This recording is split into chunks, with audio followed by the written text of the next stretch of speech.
Today we are going to discuss an essential thing in our life, that is electric current. Before we are going to deal with the chapter, we can recall what we have learned in the previous classes. What is electric current? The electric current is a movement of charged particles such as electrons and ions through a conductor. The substance which allows electric current to pass through it is termed as conductors. The substance which does not allow electric current to pass through it is termed as insulators. Effects of electric current. There are mainly three effects of electric current. They are heating effect, magnetic effect and chemical effect, which we study in this chapter. So, what is heating effect and magnetic effect of electric current? When electric current passes through a conductor, it produces heat and it is termed as heating effect of electric current. Many things such as bulb, room heater, etc. work on this principle. When an electric current passes through a wire, it behaves like a magnet. This is the magnetic effect of the electric current. If the electric current does not pass through it, loses its magnetic effect, and these wires are called as electromagnet. Electromagnet is used in many places: electric doorbell, electric fan, electric motors, etc. What are principles of magnetic effects of electric current?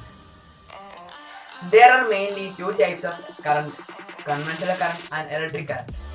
Electric current is due to the flow of electrons from the negative terminal to the positive terminal. Conventional current is the flow of electrons from the positive terminal to the negative terminal. These are some basic things that we had studied in the previous classes. The revision part is over. We can move to the main chapter, that is the chemical effects of electric current.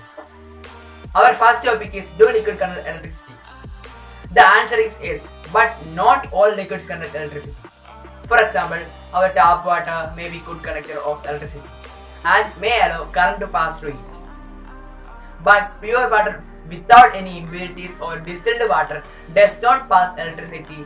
This is because tap water may contain dissolved mineral salts or other impurities in it, which helps in conduction of electricity, and in general, a liquid or solution should have free ions in it to pass current. If the liquid does not have free ions, that liquid or solution does not conduct electricity. How to test whether liquid is conducting electricity? For that, we need a simple tester with a cell, two wires and bulb. We have to dip the wire in the liquid, and if bulb glows, we can say that the liquid is a conductor. But if we are taking a weak conductor, the bulb will not glow.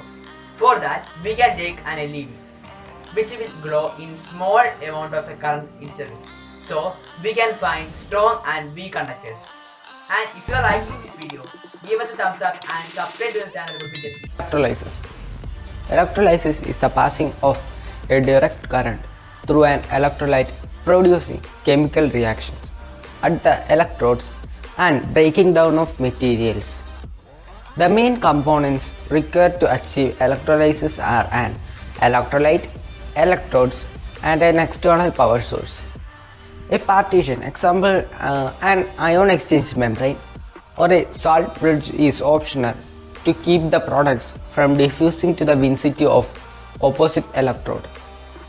The electrolyte is a chemical substance which contains free ions and carries electric current.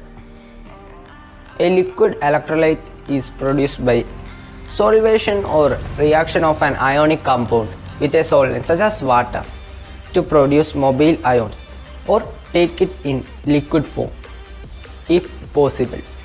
As the result of chemical reaction, color change in solution, evolution of gas in the form of bubbles, deposit of some materials, change in size or color of electrode, etc. may be seen. The liquid or solution is called electrolyte.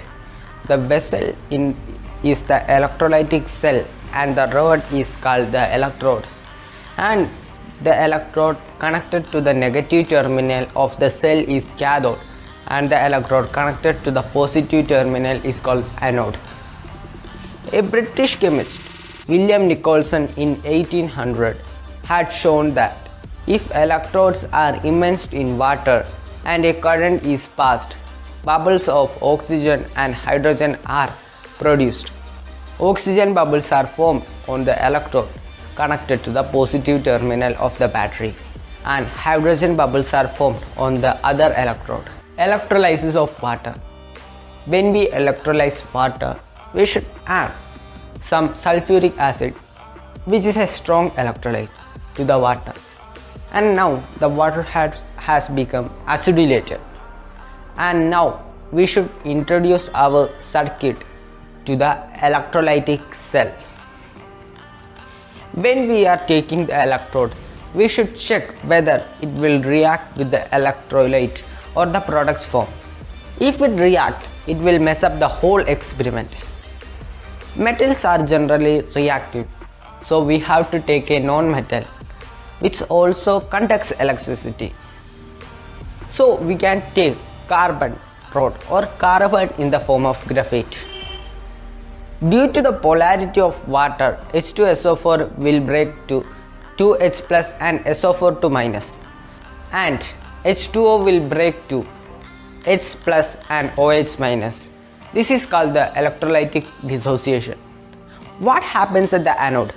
At the anode, OH minus will give one electron, which will make them OH.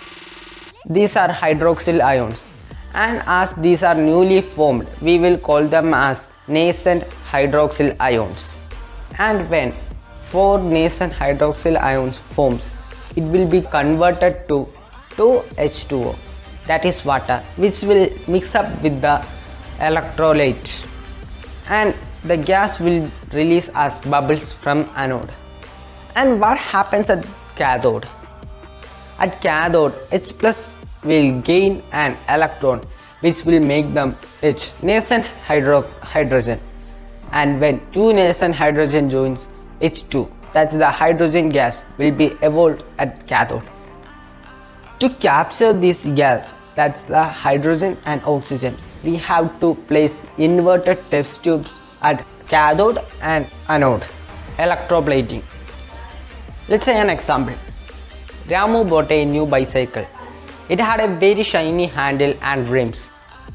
But after 2 days, he had scratches in rims, and he observed that there was another substance beneath the coating. He found that the coating was chromium and the metal inside was aluminium. He wondered how is it possible and why do they do that? And the answer is, it is possible by a method known as electroplating, and this is done for many reasons. Chromium is more expensive than aluminium, so we can't make full cycle out of chromium. Also, chromium is a heavy metal, so it would be tough to ride the cycle. Also, chromium does not corrode easily and it appears to be shiny. Let's see how to do electroplating. We studied what is electroplating. Now we are going to do electroplating. For that, we need a battery, connecting wires, copper sulfate, copper, a metal piece, and a beaker with water. We have to mix our copper sulfate in water.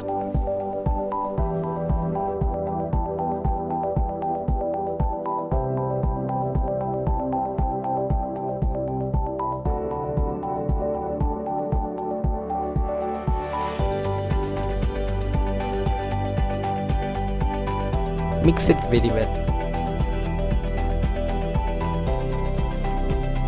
Now we can introduce our circuit to it. We have to dip the copper in it. And now we have to dip the blade partially so we can see the electroplating clearly.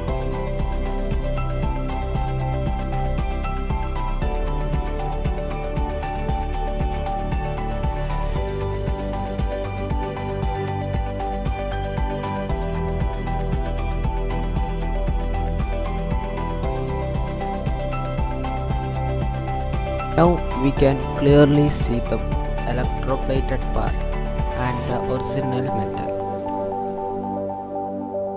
How did that happen? In the solution, copper sulfate exists dissociated into copper ions and sulfate ions.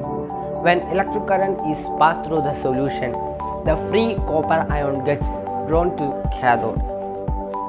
So what about the loss of copper ions from the solution? We have copper rod to fill that loss. From the anode, an equal amount of copper gets dissolved in solution. Thus, the loss of copper from the solution is restored and the process continues. This means copper gets transformed from one electrode to the other. Hope all of you enjoyed the video and found this informative. And if you like the video, a sub to the channel would be amazing. And let's stay apart and do our part.